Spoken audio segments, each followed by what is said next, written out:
गुम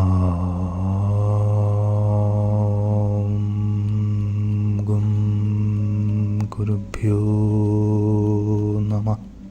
गुरु ने कहा, एक और अत्यंत महत्वपूर्ण मुद्दा है ब्रह्मचर्य। जब ब्रह्मचर्य समझ में आ जाता है तो बच्चों को बचपन में पसंद न होने पर भी शिक्षा दी जाती है। क्यों?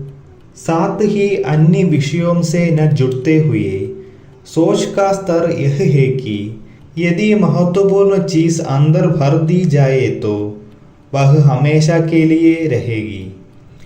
इसलिए एक तरह से वह समय विद्या सीखने के लिए बांटा गया है।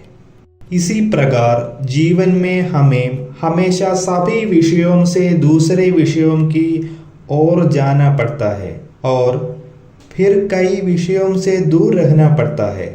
इस प्रकार ब्रह्मचर्य अवस्था मन की एक अवस्था है जो कला से जुड़े बिना एक निष्कला अवस्था में बदलकर कलाओं में जाती है। कभी कभी आपको शारीरिक गतिविधियां छोड़नी पड़ती है, कभी कभी आपको मानसिक गतिविधियां छोड़नी पड़ती है, कभी कभी आपको गतिविधियों को देखना छोड़ना पड़ता है, साथ ही कई गतिविधियों में बैठना भी पड़ता है।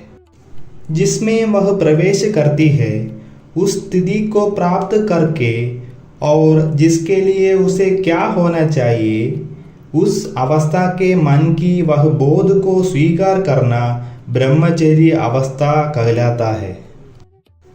यदि आप इसके बारे में इस तरह सोचते हैं तो ब्रह्मचर्य को वह संरचना कहा जाता है जो सभी मामलों में ब्रह्म की ओर बढ़ती है।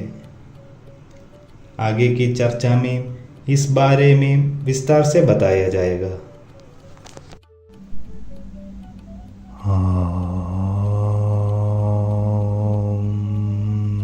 गुम गुरुभ्यो